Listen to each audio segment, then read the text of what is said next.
rise in obedience. Next to faith is obedience. Because kung naa kay pagtuo, mutuman ka. Even as Sarah obeyed Abraham, whose daughter she are, as long as you do it.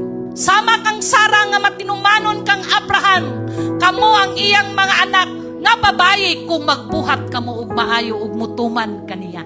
As daughters of Sarah, we are called to obey God's word. Tuman kita sa pulong sa Ginoo.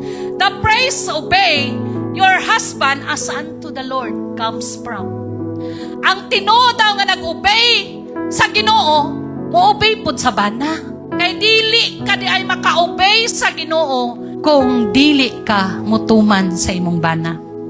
When we obey God's word, it's not just about listening to Scripture.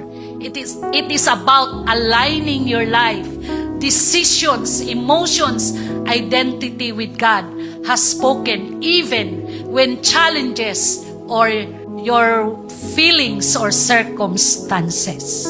Ang pagtuman gid ay sa pulong sa Ginoo dili lang nga maminaw. Once you obey, you have to align the word that you have obeyed.